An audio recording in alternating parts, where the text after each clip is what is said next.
to fight that.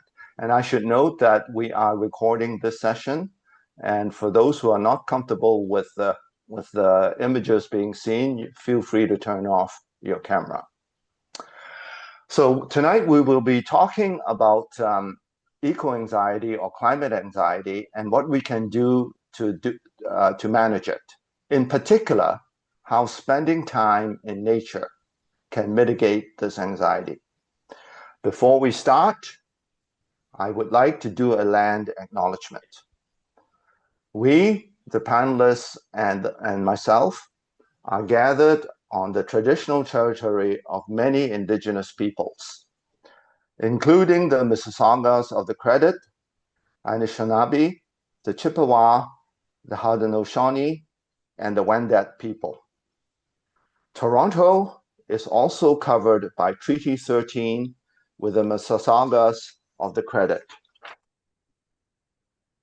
We are extremely grateful to be able to live, work, and learn and spend time on these lands and waters. As we come together today, may we remember that caring for our natural spaces is a shared responsibility. By learning from Indigenous teachings, respecting the land and water around us, and by working together as a community, we can help ensure that our forests, ravines, lands, water, and wildlife continue to be healthy and thrive for many generations to come. Okay, let's start the webinar now. Housekeeping rules. We will be muting all the participants, and participants can use the chat for questions. As I noted, I'm the founder and lead of Impact Net Zero, which is an outreach organization to the Canadian public on climate change and the energy transition. We will be saying more about the respective organizations when the panelists speak. We are very happy to be partnering with TNS and TFN, Toronto Nature Stewards, and Toronto Field Naturalists to host this event. I'm happy to introduce our three speakers from our partners. You can read the details in the bios that is shown on the screen, but let me just make a few overarching comments. All three speakers are practitioners. They practice what they preach. They spend time in nature, and they get people to do that as well. So Veronika is from Impact Net Zero. She is the partnerships coordinator, and she has made many mindful personal choices in her personal life, and talks about it. Nicole is the community engagement coordinator from TNS, and she is all about connecting people, nature, and purpose. She supports volunteers and brings programs to life at TNS. Lynn is the president of Toronto Field Naturalists, TFN, and she is active in the TFN's program on stewardship initiatives and manages the organization's website and chairs a couple of groups within TFN. So again, all three are dedicated people who have worked for their respective organizations and are practitioners. So let's start. I will start by asking panelists a few questions, and each panelist will have several minutes to answer, to respond. And then we'll move through the questions, and then at the end, we will have a couple of other speakers to introduce another event. So let's start.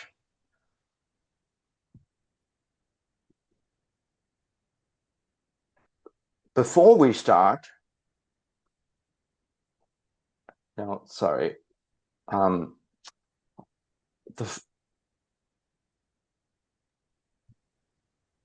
We'll say a little bit about our groups first.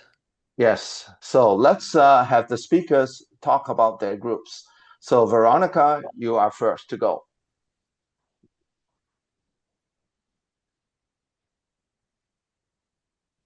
Veronika? Veronika. I'm so sorry. Thank you, Charles. Good evening, everyone. I'd like to start with introducing the idea of islands of coherence in a sea of chaos, which helps explain why spending time in nature is so powerful. Today, our environmental systems face climate disruption, biodiversity loss, and extreme weather events, pressures that affect both the natural world and our own emotional and social well-being. And in times like these, small groups of people can create pockets of stability, clarity, and purpose. And when we step into natural spaces, we create exactly that, the islands of coherence in the middle of a chaotic world. So it all starts with self-care, reconnecting with nature, regulating our emotions, and slowing down. And these practices help us stay centered and resilient. And coherence then grows through community. Sharing our concerns and stories reduces isolation and builds trust. And community groups, student circles, neighborhood gatherings, even Facebook groups can become islands of coherence where people support one another. And from there, coherence naturally leads to climate action, talking about climate issues, making thoughtful choices, and participating in civic efforts. So action is far more effective when it comes from grounded, connected groups rather than panic. And islands of coherence don't need to be large or perfect. Small aligned groups can shift huge systems. So when we cultivate coherence through self-care, community, and shared action, we begin to reshape the wider environment together. And now I'd like to share a bit about Impact Net Zero, and you can read more about this topic on our website. So please visit impactnetzero.ca. And I will say a couple of words about the Impact Net Zero and my journey with the organization. So as Charles mentioned, we are a Canadian nonprofit focused on community-level climate action. And we highlight real stories of Canadians who are making meaningful changes in their everyday lives. Our aim is also to help people understand climate issues through sharing educational resources and build greener and more resilient communities through collective actions. And the core part of our work is storytelling. On our website, you will find contributions from team members and people across Canada who are choosing car-free lifestyles, cycling, conscious consumption, and finding other practical ways to reduce their environmental footprint. I joined INZ about 6 years ago, and it gave me the opportunity to further take action on environmental issues, which I'm passionate about. And since joining, I've supported our social media platforms, built partnerships with other environmental organizations, and helped organize a couple of webinars on various topics. And one of the things that inspires me most at INZ is working with people who genuinely live the values they promote.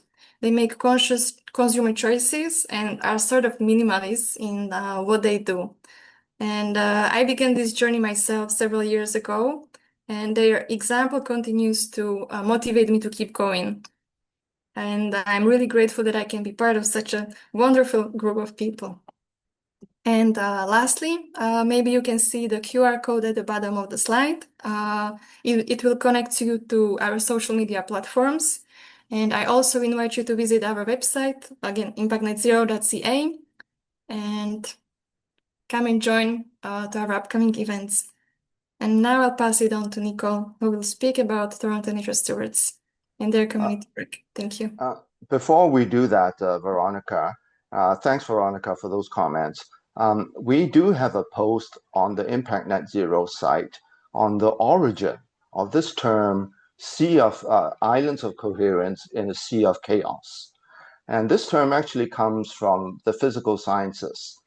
A Nobel Prize winning chemist by the name of Ilya Prigogine is credited with this term. So you can find out more about the origins of this term and how it has now been used to describe social systems and changes in the social systems. So let's move on. And Lynn, you are next to talk about TFN.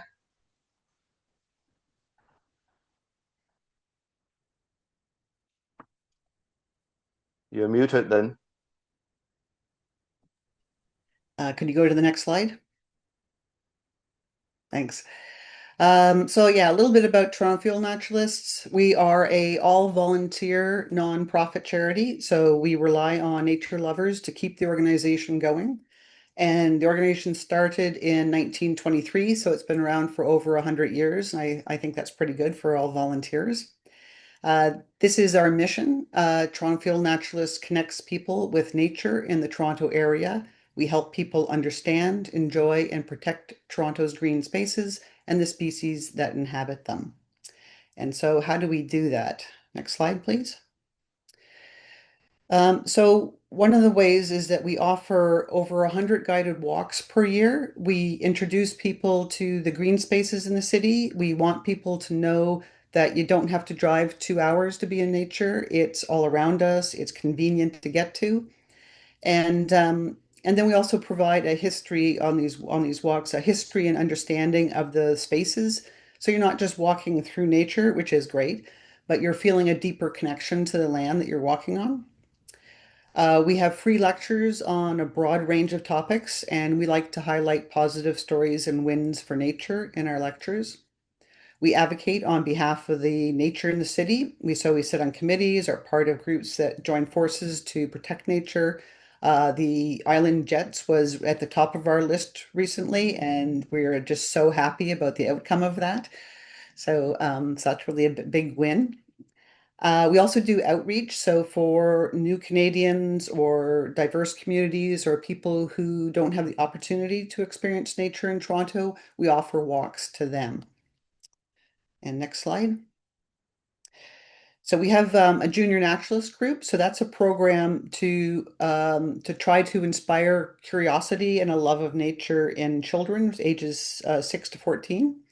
We do citizen science projects like monitoring species, testing invasive species removal methods, and goats. We work with the goats at Brickworks. And we also have a stewardship group working at Cottonwood Flats and Humber Arboretum.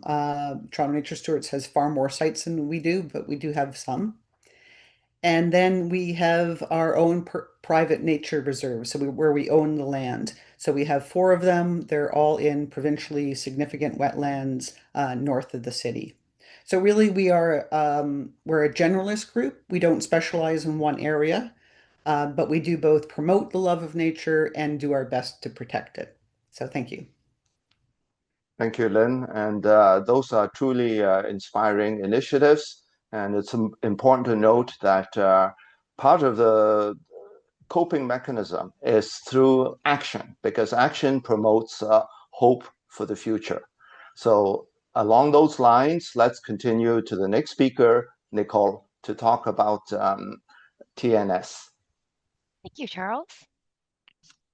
So Toronto Nature Stewards, similar to what Lynn was mentioning, is really primarily volunteer run. We have over 2,000 volunteers, and of which we have 3 staff.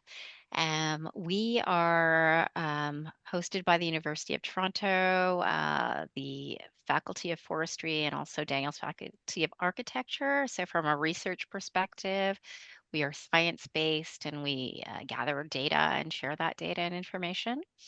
And then in addition, we also have a partnership with the City of Toronto. And that allows us to, our lead stewards who are trained to go out to our various sites and help steward the land and take care of the land. And we'll talk a little bit more about that in a minute. And Toronto Nature Stewards, our overall mission is really to engage people, the folks of Toronto, to come out and enjoy nature, but also to educate folks. And what does it mean in terms of how we go about stewarding and taking care of our natural areas and ravines? We just celebrated our 5th anniversary last year, so we are now going into our 6th year and very proud of that. And so we talk about stewardship. So again, as I mentioned, we have lead stewards who are trained. They've gone through an extensive training program. And I will give a shout out of which Lynn Miller, not only is she president of Toronto Field Naturalists, but she is also one of our lead stewards, and she does have her own site. Um, and what does stewardship involve? Well, a couple things. Again, we take care of our various parks. So we are currently in over 53 parks across Toronto. We like to keep them tidy. We pick up litter, debris.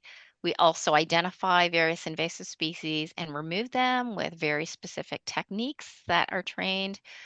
We also replant native species. And then we also monitor the work that we do to make sure it's being effective. And we look at those results over time. And then often too, we have folks who are private landowners, people, who have a home, and they reach out to us. So we do provide that support as well. And then also, we also are all about social impact, how we connect different community members and folks writing your own local community. So we're excited about that and to really engage folks. And we'll continue along this genre and theme about the mental and physical well-being, being outside, connecting with people, making a difference, doing action is really empowering at both an individual and a group level. So we really support that premise. And so a couple things just to wrap up. In 2025, we tallied all of the volunteer hours of all the folks across our 53 sites, and it was over 15,000 hours of volunteer time to help remove those invasives, clean up the litter, replant. So again, such a committed group. Everyone is welcome to join. So we do have a QR code. So please, if you're interested, scan that, and that will take you to our website where you can register as a volunteer steward. And then to wrap up the year last year, we were also the recipient of the 2025 an Ontario Nature Award, which again, that meant so much to us being recognized by an organization that really values nature and again, has alignment in terms of our beliefs and mission and values. So thank you. Thank you, Nicole. That's pretty impressive. 15,000 volunteer hours and winning the award. So again, this speaks to action, right? Promoting hope for the future and also improving our own mental well-being. And speaking of mental well-being, we know that from studies that climate anxiety or eco-anxiety is increasingly an issue among our population, especially among our youth. So before we proceed to the questions for the panel, we'll do a quick survey of whether or how climate anxiety, whether it bothers each one of us. So we'll have a survey online right now.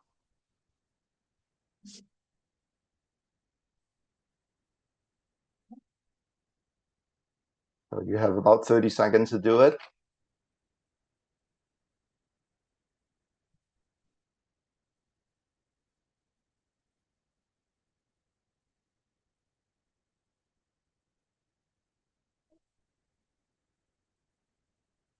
Maybe another 5 seconds.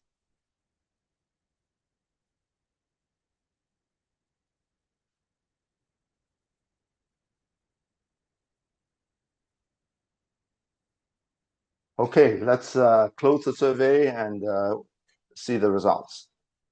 So as you can see, we have we have a fairly high level of anxiety, right? With moderately anxious and very anxious. So this is a real issue, and as I noted, especially among our youth, right? So this is an issue of concern among our society. And this is what we will be talking about tonight. So let's move on to the questions. And this survey actually leads very nicely into the first question.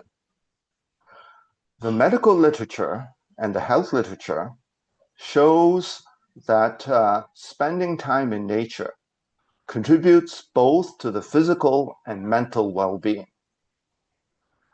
And studies have shown that even a few minutes of exposure to nature can help boost our attention, reduce our feelings of stress, and improve our mood. And the longer we spend in nature, and if we do it regularly, say 2 hours a week, that has been linked to better health and well-being, and even helping reducing stress hormones. So this is a science result from the medical literature. So my first question is this part of your approach to get people to participate in your activities, to show clearly that there are mental health benefits to being in nature?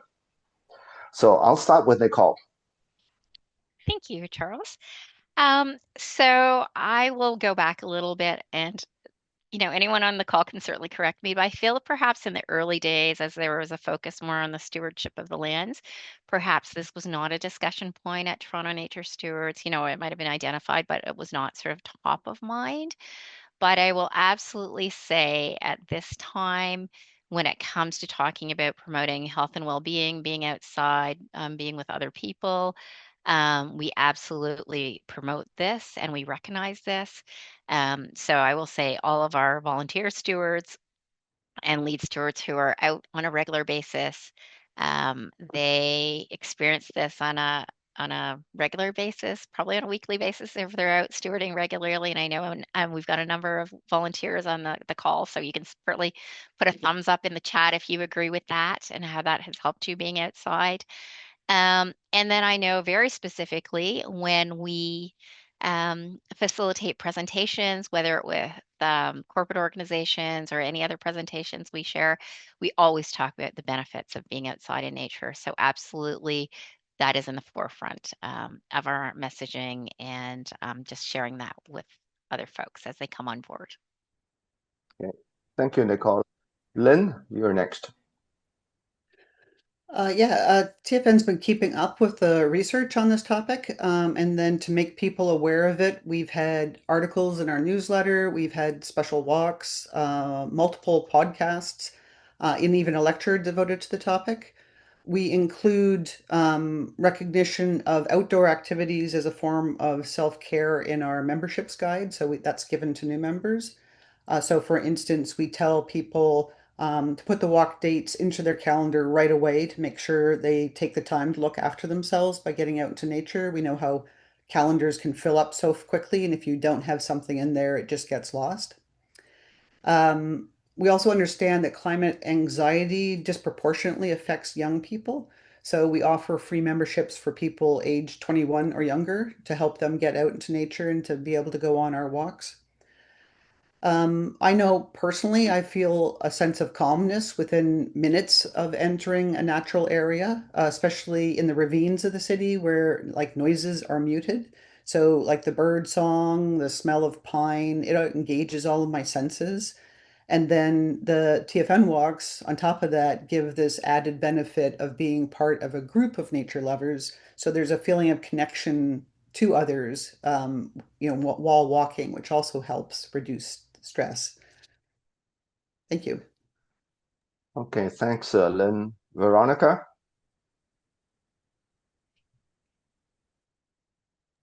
Sorry, muted again. Thank you, Charles.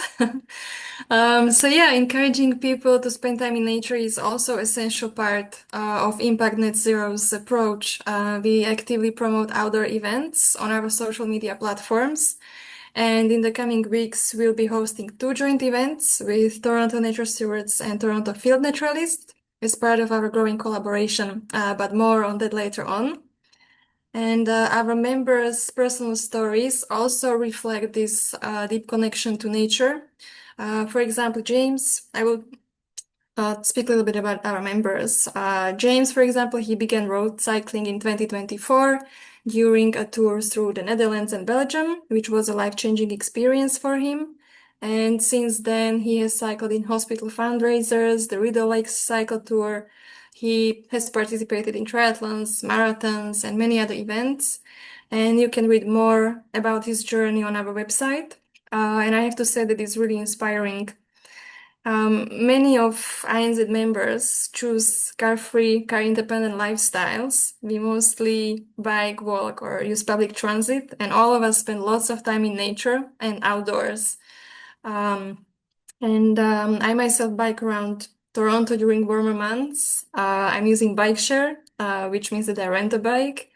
And besides using it for short shopping trips or just to get around the city, I often go to trails around Toronto and spend time in nature this way.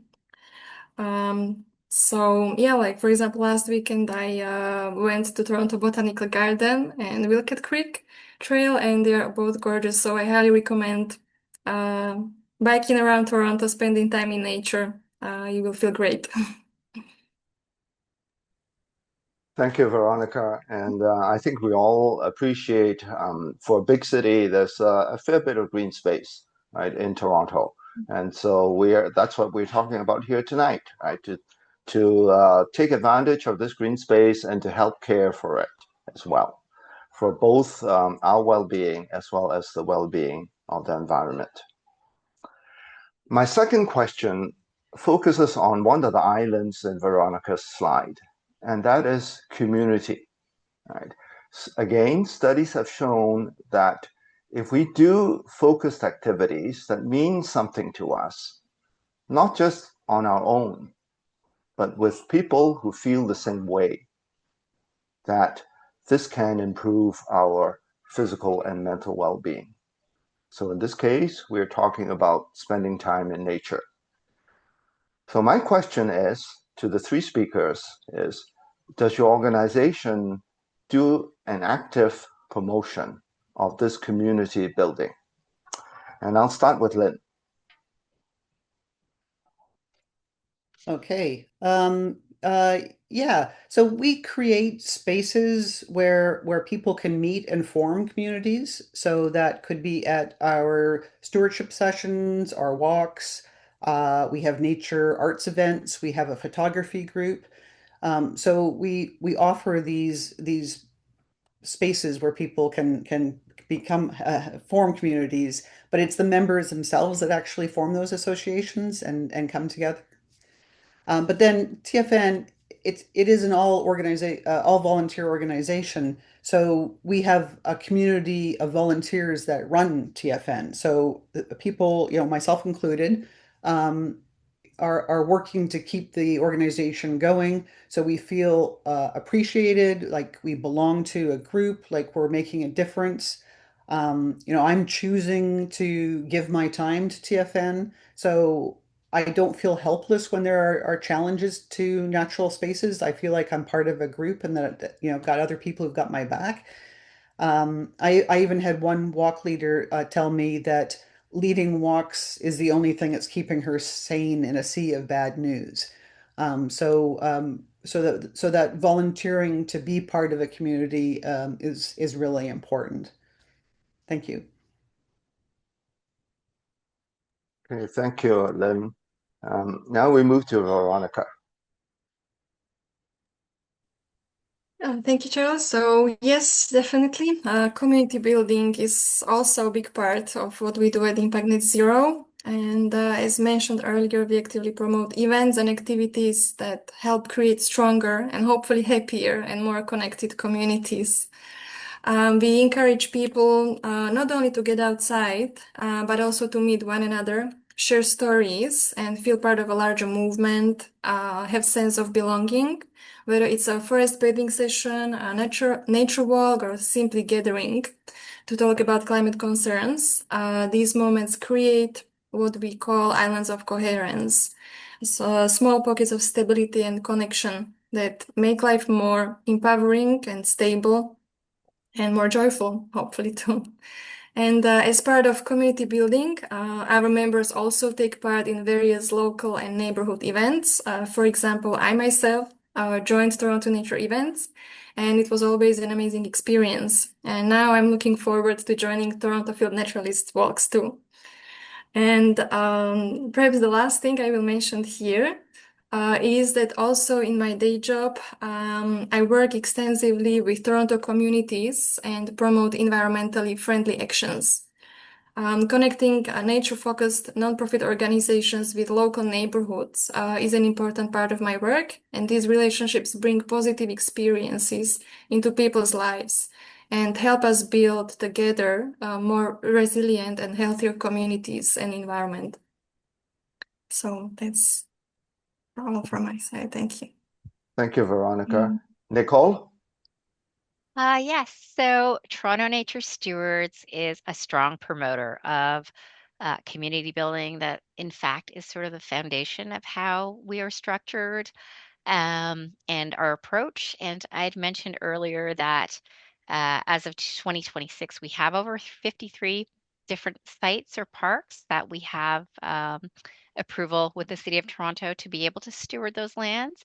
And so what's interesting there is in the very beginning, as I mentioned just over 5 years ago, how Toronto Nature Stewards was formed, in fact, started with many what we call friends of groups. And those were groups of local community members who already took over their local park and wanted to take care of. And so we had a number of those friends of groups come together and then come under the umbrella of Toronto Nature Stewards. So they're still part of Toronto Nature Stewards, but then we continue to grow in each of those pockets of community. And what we notice is that with these communities is that in this big city of Toronto, we always say that we don't necessarily know our neighbors or, it's just so daunting and overwhelming. But when people start stewarding with Toronto Nature Stewards, because you're in your own local park normally, maybe that's where you walk your dog or take your kids or go for a walk. You land up meeting other members, right, that you may not have otherwise met. You start to form sort of a family, so to speak, and again, back to your focused cause and goal. So similar to what Veronika mentioned, we also connect with local like community organizations and events that take place, connect with our local politicians, and so really start with that positive change at the community level. Okay, thank you, Nicole. Now let's move on to the third question. And it again connects nicely with the messages that we've been hearing from the panelists.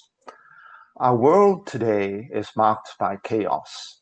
Right? I don't think I need to remind the audience of this. We have wars and conflicts going on in different parts of the world. We have the unknown impact or perhaps the uncertain impacts of artificial intelligence. We have concern over inequality. And in Toronto, affordability is a big issue. Right? As a result, concern for climate change has now been pushed down the list of priorities of citizens. This is quite understandable because we do live in this sea of chaos. But the climate has not stopped changing. Right? And again, recent reminders include the heat waves and the smoky skies that Torontonians experienced in the last few weeks. And as we speak, forest fires and heat waves are hitting France and Spain. So climate change is still going on. So how do we do this? So my question is now, do you see a role for your organization in promoting climate action? Veronika.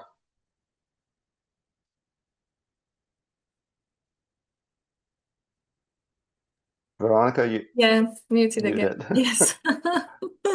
Yeah, so for sure, it's true that we are living in a time marked by deep uncertainty, and in moments like this wider sea of chaos, climate action does slip down the priority list simply because people are trying to cope with daily life.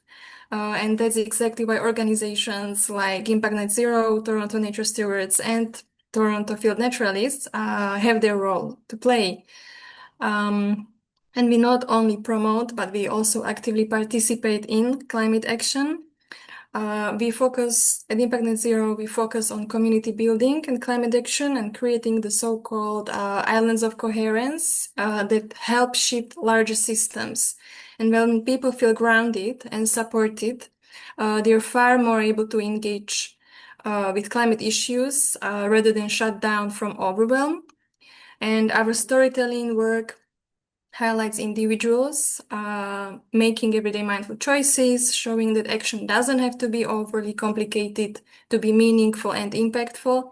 And through partnerships with groups like TNS and TFN, we help create shared spaces where people can meet, learn, and have fun. That's also important, and participate in activities that strengthen both like mental and physical health, like well-being, and of course, environmental awareness. And then these small, connected efforts become islands of coherence that help people navigate uncertainties and instabilities. And the more people join in, the stronger and more impactful the collective action and shift becomes. And importantly, the more people come out, the more they can enjoy the benefits of these human and nature connections, which is also our goal after all, right? So yes, we certainly have some role to play. Thank you, Veronika. Mhm. Lynn? Yes, TFN likes to promote climate action. We have a very popular lecture series, and climate change and what people can do has been the focus of a number of our lectures in the past year. We have an advocacy group. It works at a local level, but we don't just say what the problem is. We give people steps that they can take so they can help. So that could be connecting with local government, providing input into a public consultation process, or even just filling in a really important survey, like, for the jets. We try to give people a way to take action, and actually, Take Action is the name of our advocacy group. Um, you mentioned like a long, depressing list of things that are happening because there is so much negative news about losses in biodiversity and climate change. We try to hold lectures and write articles about success stories. So positive stories often don't get a lot of press. So, like, did you know that in Burlington? They annually close a section of King Road, so a large road, for 4 weeks, and that's to protect the endangered Jefferson salamander as they migrate, over to their breeding grounds. And that's really cool. So that's a city that listened to activists and scientists to help a species survive. And stories like that make me feel better. They're very important to get out there and to have people hear about them, so it's not all just negative news constantly. And TFN plans to continue to promote climate action and mental wellness. We actually have an awe walk coming up in August, which promotes connection and sensory awareness in nature. So yes, we're doing what we can. Thank you. Thank you, Lynn. And I think you raise a very good point about positive news. We do need to celebrate our successes, right? So that's part of self-care and promotion of mental well-being. So let's move on to Nicole. Hmm. So thank you, Charles. So yes, at Toronto Nature Stewards, our focus really is we don't always speak about climate action, like climate crisis per se, but what we do is we focus on ecological restoration, which all really all part and parcel of the larger ecosystem. Because we're, as I mentioned earlier, we are focused on science-based solutions and actions to help restore our natural areas.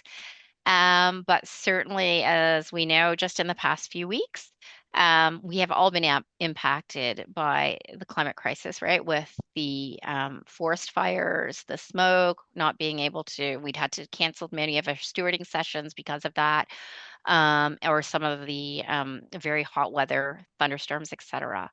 Um, and I guess, how we really go about promoting is back to bringing folks together when you create that awareness and when you're in nature and you start to care about nature at another level as opposed to just sort of walking through the park, but it actually becomes a little bit deeper, then that's where you kind of really connect with individuals and helping them connect the dots of like, oh, this is happening because of this. Oh, and what can I do?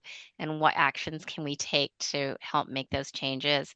Or now I'm in a community that really cares, and maybe I should be caring about that too. And maybe I need to write a letter to my local politician or make a phone call or what have you. So it really does come down to community and taking those positive steps forward in a group sometimes that helps you push folks forward with respect to climate action and reversing climate anxiety.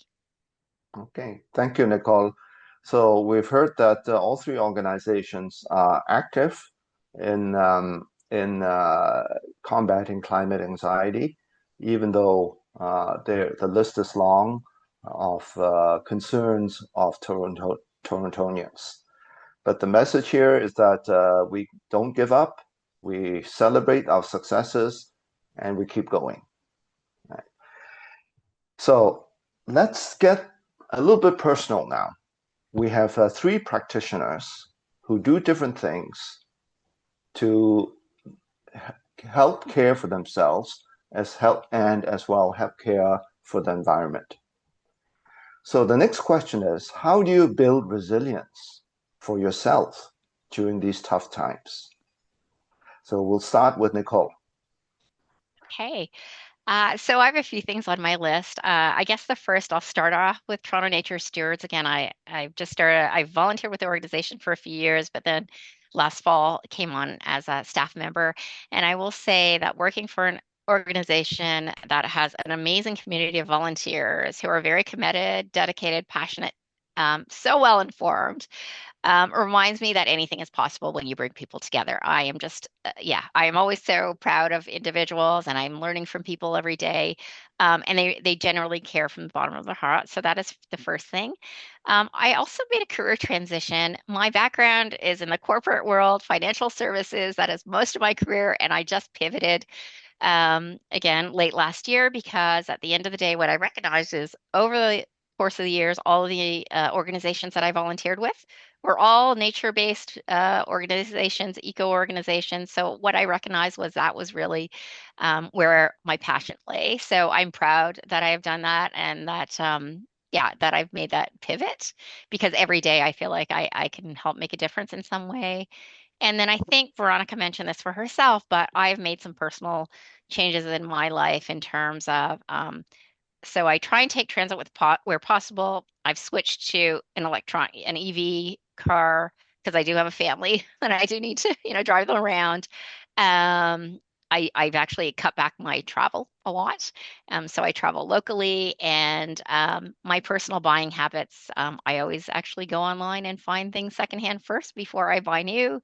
I repurpose. And so I will say that is sort of my way. And then spending time in nature, of course, at any time that I can to get myself grounded again, listening to bird song. And I think, as Lynn said, taking in the smell of like the pine trees. So, or cedar too. Cedar is also a favorite. Yeah, that's very good, Nicole. Veronika. Yeah, so for me, resilience start with self-care, and nature plays a huge role in that. I try to spend as much time outdoors as possible, whether it's here in the city or outside the city. And I'm lucky to live near several large parks, so I go for walks there often. And I love evening walks around my neighborhood too. So physical activity in general is a big part of how I stay grounded. Also exercising at home or in the gym, swimming sometimes when I have a chance, or biking a lot.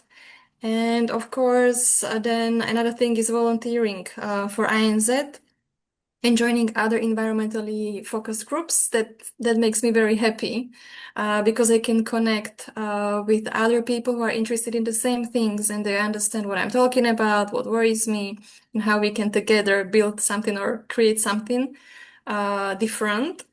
And I also love attending eco fairs, which happen twice a year since this year, I believe. Yeah. So giving my time, to meaningful projects helps me stay grounded and reminds me that collective action is indeed happening and is meaningful and can be also very fun. And finally, I learned to limit the news or completely avoid the news for several days in a row because and it makes a huge difference. Like constant exposure to negative headlines and stresses, it can be very overwhelming. So this is another thing that helps me a lot to stay more grounded and calmer. And yeah. Okay, thank you, Veronika. Over to you, Lynn. Okay, thank you. I was actually a software developer and I left to focus on environmental issues. So so I like to volunteer for organizations that are meaningful to me. So they give me, again, that sense of making a difference. So I volunteer with the Toronto Field Naturalists, Toronto Nature Stewards, and the Toronto Wildlife Center. So I feel appreciated. I belong to this group, and the group is making a difference, and I am making a difference. And that kind of gets me up in the morning, that feeling of being part of a group that's doing something. My passion is conservation. And I feel like taking part in a tree planting, that's fun, but it's a single event, so you don't really get like a relationship with the area. What I like doing is joining a group that consistently goes to the same area to make those small incremental steps that are needed to create change. So I do that with both my Toronto Field Naturalist Cottonwood Flats site and also my Toronto Nature Stewards Northline site. And I just feel that that is more satisfying because it connects me to a place, to a group, and to an ecosystem. And so I really feel like I'm part of something. I also tend not to watch the news or other programming that overhypes issues and is trying to scare people because I don't need that. Really limiting what I'm seeing there keeps me grounded. And I also, try to get out into nature almost every day because it really does work to bring the stress level down. Okay, thank you, Lynn. And it's very inspiring to hear both Nicole and Lynn making career changes, right? Because they want to do what they believe in, right? And I think stories like that will help us, give us hope and give us ideas for action to combat climate anxiety and climate change and the impacts of climate change. Now, perhaps not every one of us feel that strongly, but there are things that each and every one of us can do, right? And all three panelists have talked about how they have made changes to their lifestyle, to their personal lifestyle. One of the easiest things we can do is to talk about our actions to our colleagues, to our friends, to our church groups, to our bowling groups, to our book review groups, or whatever community we feel grounded in. Talk about it. And Catherine Hayhoe, who is a well-known atmospheric scientist based in Texas, I believe at the Texas Tech University. She is an atmospheric scientist and also an authority on climate change communication.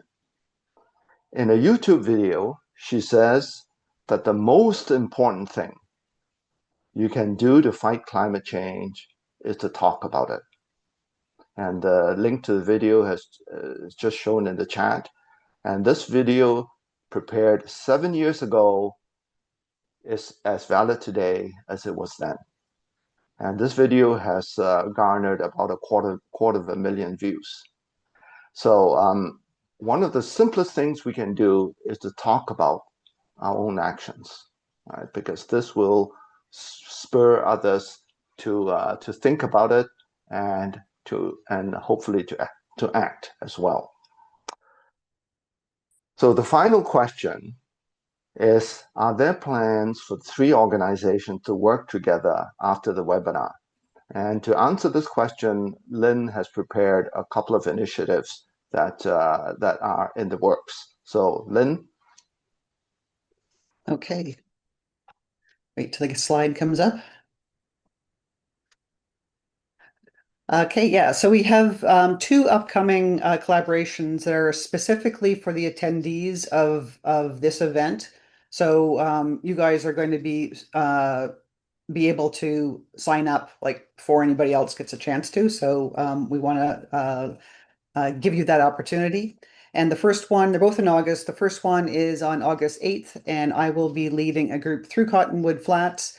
That is an area that used to be industrial land, and it has been restored and is being looked after right now. And so I'm going to tell you the story about that. It's a very positive story. And then on August 12th, the Toronto Nature Stewards are going to collaborate with Mindfulness Every Day and have a walk through the Guild Inn, which is just a beautiful spot. And they're going to do a mindfulness walk. So that will be really great as well.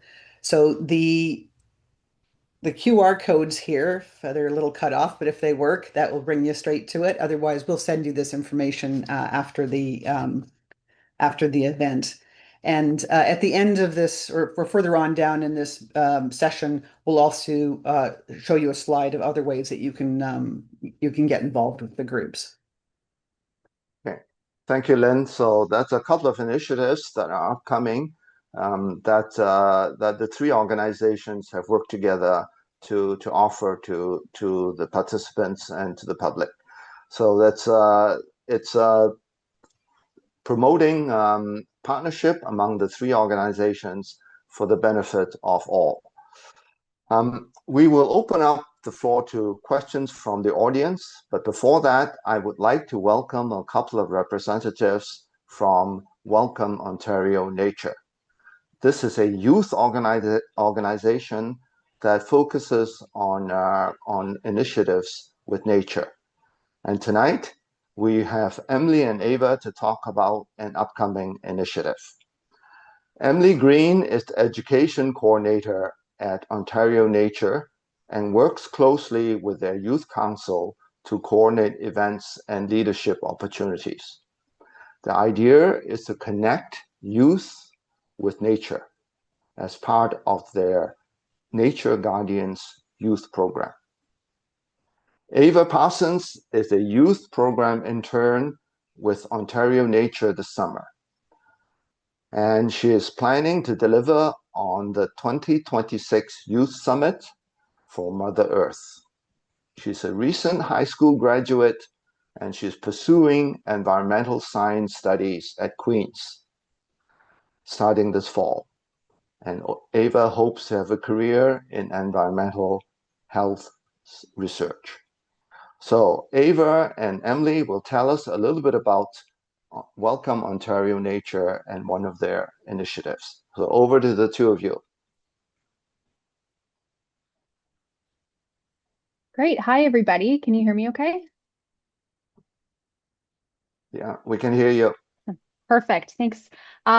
Great. Thanks for the introduction, and thank you to Toronto Nature Stewards and Toronto Field Naturalists and Impact Net Zero for the amazing presentation and for inviting us to speak tonight. So we can head to the next slide, please. Awesome. So coinciding with the work of Toronto Nature Stewards and all of these amazing groups, a lot of our work has to do with community, how spending time in nature builds community and develops climate resilience. And so tonight I'd like to welcome you all and introduce you to Ontario Nature and our Nature Guardians Youth Program and the Youth Summit for Mother Earth. So for those of you who don't know who we are, Ontario Nature is an environmental charity, and we were established in 1931, so coming up on almost 100 years now. And we're dedicated to protecting wild species and spaces through conservation, education, and public engagement. And Ontario Nature represents over 9,500 members, 130,000 supporters, and 150 nature network groups from all across the province. And one of our programs, part of my portfolio, includes the Nature Guardians Youth Program, which launched back in 2009 in an effort to connect high school aged youth with nature in their communities and across the province. Nature Guardians events include conservation volunteering opportunities such as litter cleanups and pollinator garden plantings, community outreach, wetlands-focused education, and so much more. Many of these events and opportunities are planned and led by the wonderful members of our Youth Council, for which I will pass over to Ava to tell you all about. Thank you, Emily.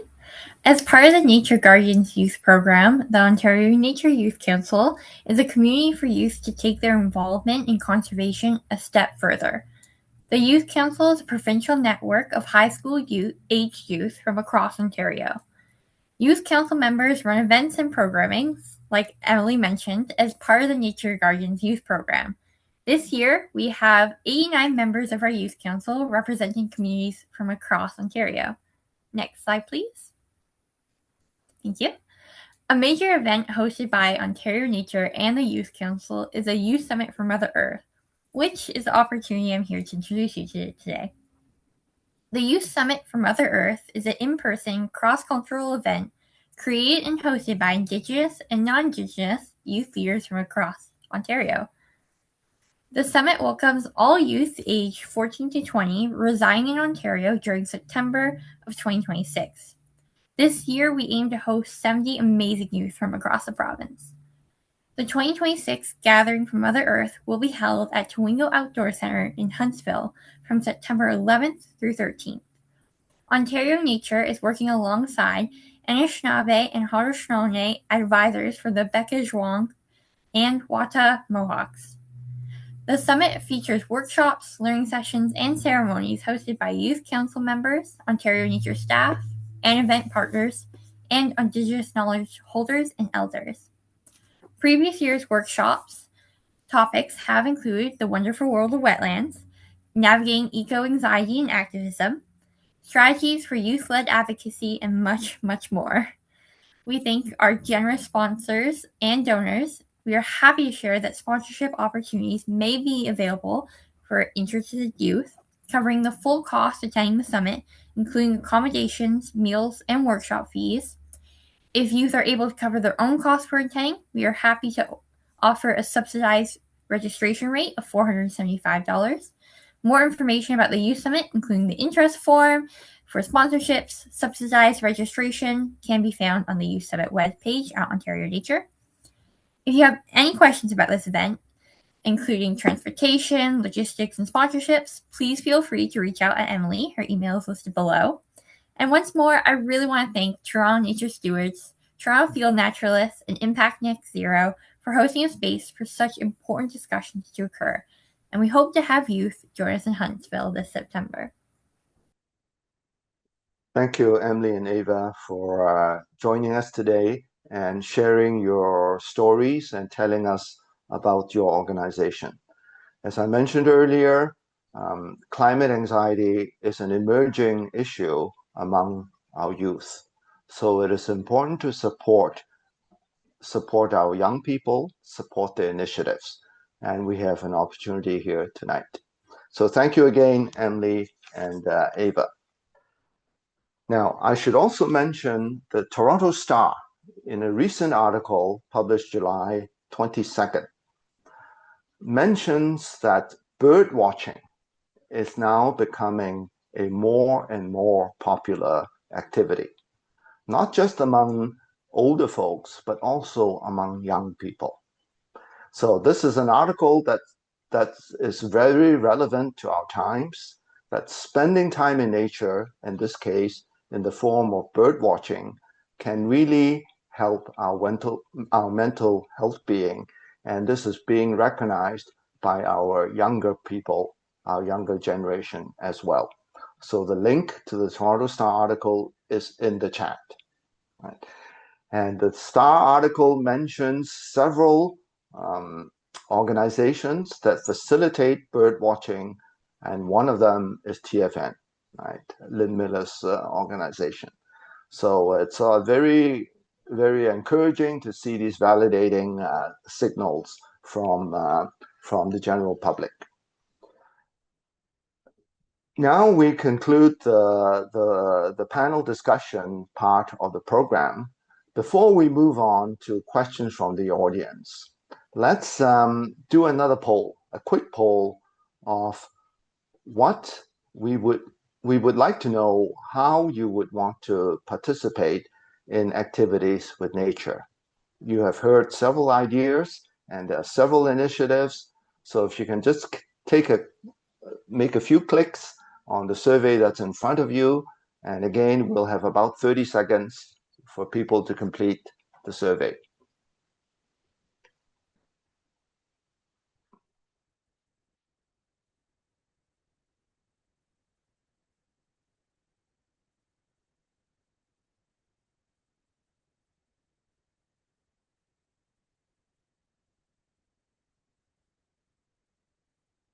Another 5 seconds.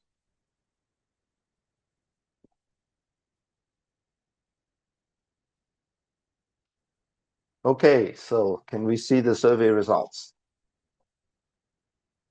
So we see a broad support across the spectrum, right? Ranging from spending more time in nature to celebrate progress, not perfection. So this is very encouraging that members of the audience would take time and effort to do this. Now we will turn to questions from the audience. Please submit the questions in the chat, and we will ask the questions based on what we see from the chat.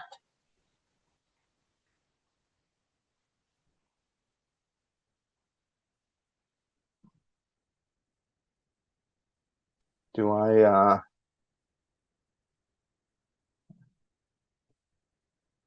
Okay, first question. For someone who has never volunteered in environmental initiatives before, what is the best first step to get involved and to make a difference locally? Well, I think this question applies to all three panelists, so I'm just going to open the floor up, and whoever wants to answer first, please go ahead. So again, the question, for someone who has never volunteered in environmental initiatives before, what is the best first step to get involved and make a difference locally?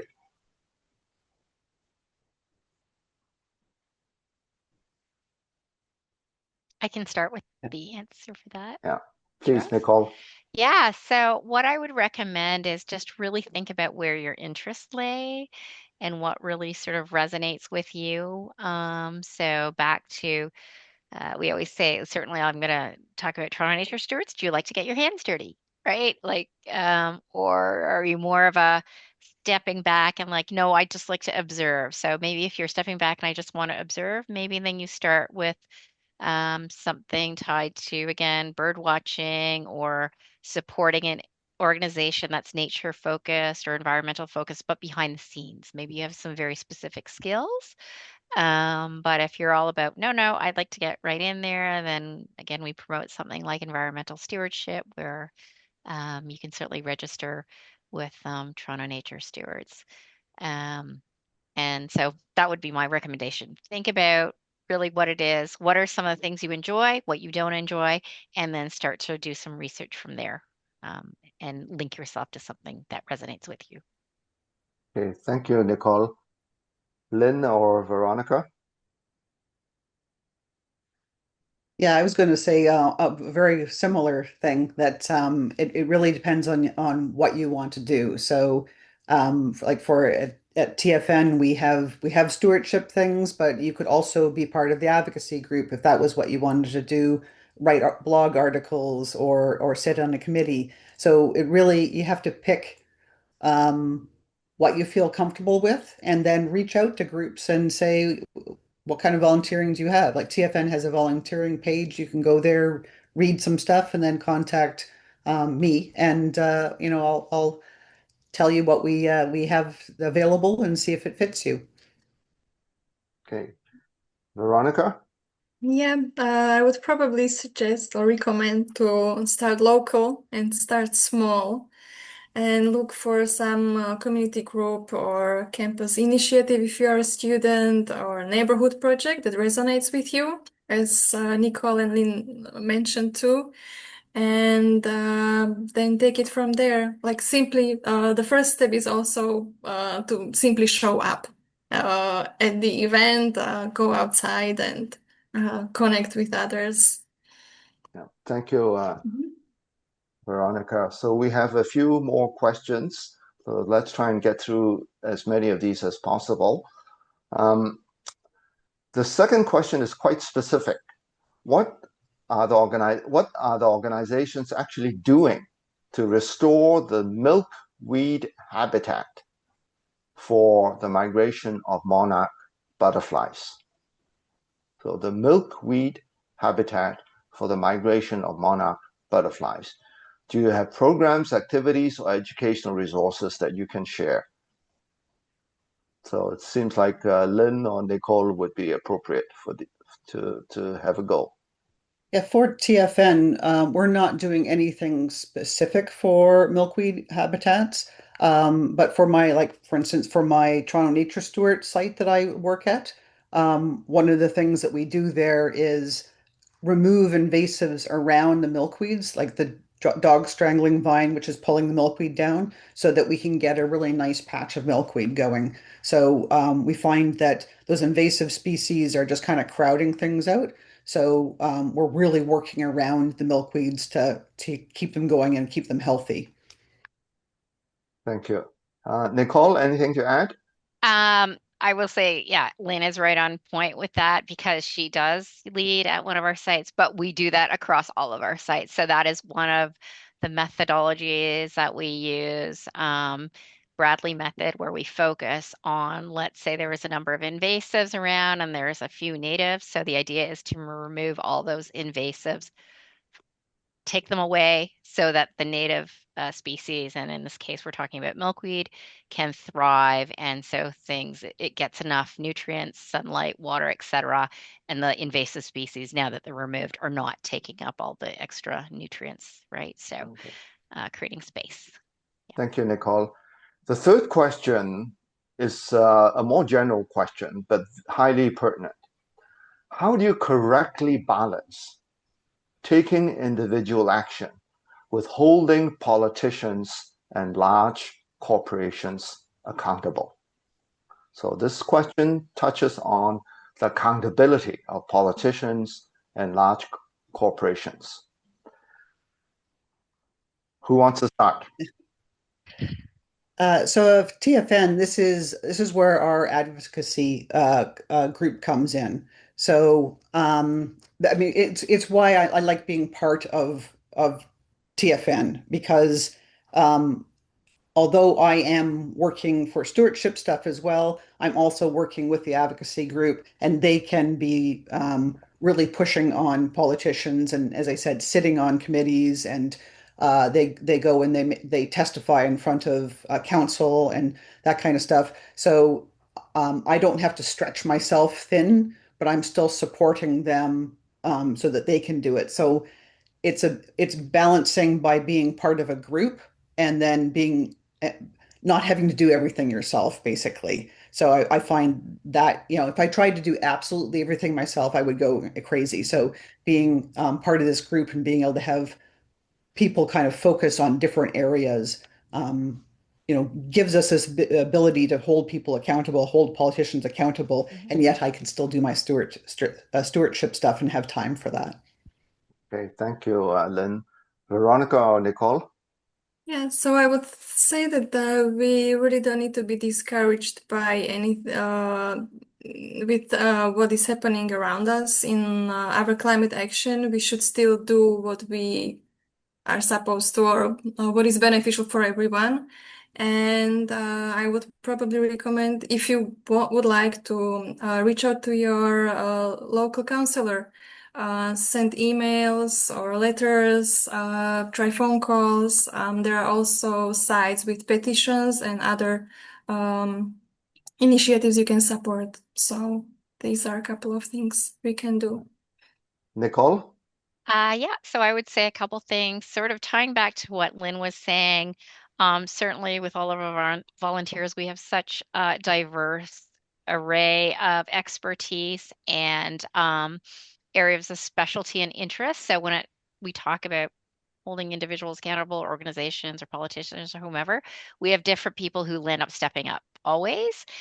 So we have that really lovely complement. And then sometimes it's also about being the ability to be professional and diplomatic, because sometimes, of course, we let our emotions get the best of us. So, it's just being like, sometimes it's also fact-based. Here are some facts. This is what we're letting you know. This is why this is not a good idea. This is if this action takes place, then this is the result. This is the long term, right? So things like that where we've got a clear head and we can be very, specific and fact-based in our actions and our relationships. Thank you, Nicole. And I just want to underline the important aspect that each one of us can do something if we feel strongly about it.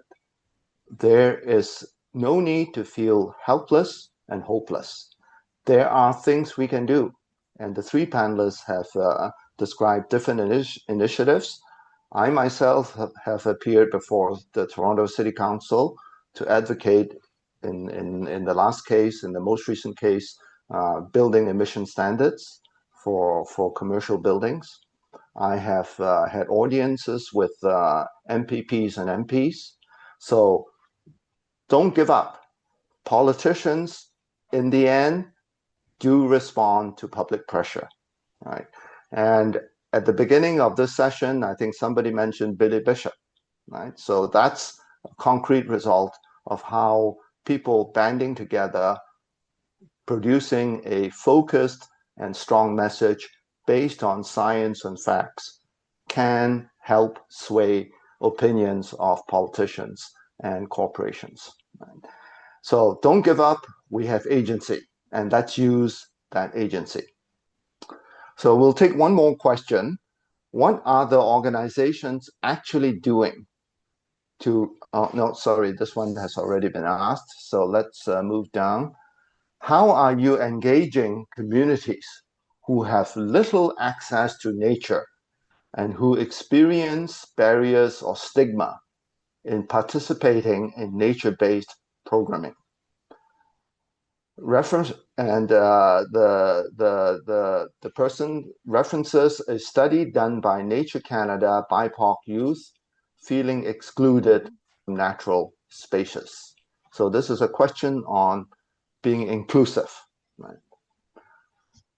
So okay, Nicole, please go. Oh, Lynn, Nicole, go ahead. and then That's Lynn. okay, Lynn. Nicole, Okay. and then Lynn. Okay.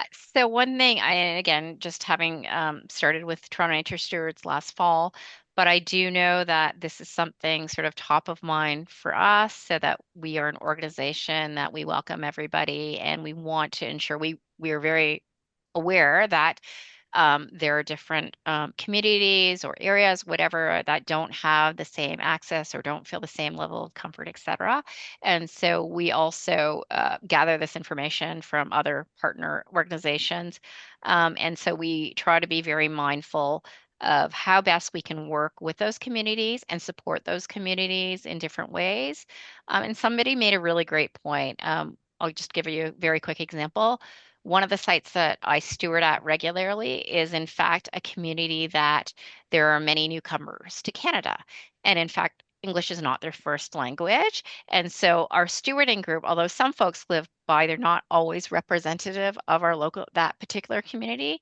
And somebody said, maybe it's not just about trying to introduce yourself and say, hey, this is what we do. We're Toronto Nature Stewards, come join us. It's meeting folks where they are. And it could be as simple as, you know what, maybe we join a community event that is happening and talk to people just like where they are. They're coming to the park to play soccer, or they're having a community picnic, celebrating their cultural, foods and activities and things like that. And so those are some things that we need to recognize and say, how best can we support these different populations in the city, areas of the city, et cetera, to recognize that we are all not coming from the same place and we don't all share that same experience. So we are very mindful of that, and we're working towards some of those things. Yeah. Okay, thank you, Nicole. We do have a few more questions, but being mindful of the time, we will try and answer these questions by email after the webinar. Right? We do have some resources that we would like to share with the group. And this is a large topic, and we have several resources which were prepared with the help of different people, including Dr. Bonnie McAleeney, who's professor of anthropology and women and gender studies at the U of T. So she has helped us to prepare this list of resources. And we will be sending this by email to the participants. So there's no need to capture any result here, but I will quickly go through the slides to give you an impression. So these resources consist of recommended readings, and they are separated into different categories: climate grief, advocacy and action, and the next slide, to give hope, how we can do that, and then indigenous rights and knowledge. So again, no need to capture details. We will be sending this around. And the next slide, how to get involved with the three organizations. With Impact Net Zero, there's a Facebook group that you can join, and there are different ways that you can link with us to tell us about your climate story. TFN, join the nature walks, volunteer opportunities. And next slide, TNS, volunteer at the different natural areas, remove invasive species, and becoming a steward. And Ontario Nature, the two youths who told us about that program, there's this exciting initiative that is coming up in September, the Youth Summit. So there are different things that we can all do. So we will be sharing this list of resources with people who have signed up, whose email we have on record now. And there are different ways to contact us. So please feel free to do that. And we will be sending the presentation slides together with this list of resources to everybody. So I just want to check that I did not miss anything. So the panelists and anyone who have been involved in the organization of this activity, please chime in if I've missed a key point or a key piece of news. No, I think we're okay. So thank you all for attending. We look forward to seeing you at our events. And it's a first time that Impact Net Zero has partnered with two nature-based organizations. So we want to express our thanks to them, and to Nicole, to Lynn, and to our two youth groups for participating. And also thanks to the audience for taking time out in a very nice summer evening to listen to us. And hopefully you will have gotten something out of this talk, and then we can promote further activities with spending time in nature and joining the activities of the three groups, of the four groups, including the youth group that we heard about. So thank you to all, and have a great evening, and we hope to hear from you. Bye for now. Yes, thank you, everybody. Thank you. Thank you for joining us, and thanks to the rest of the panelists and behind the scenes to Karuna and Mark for handling, and Charles. Thank you. Thank you, everyone. Everyone. Have a good night.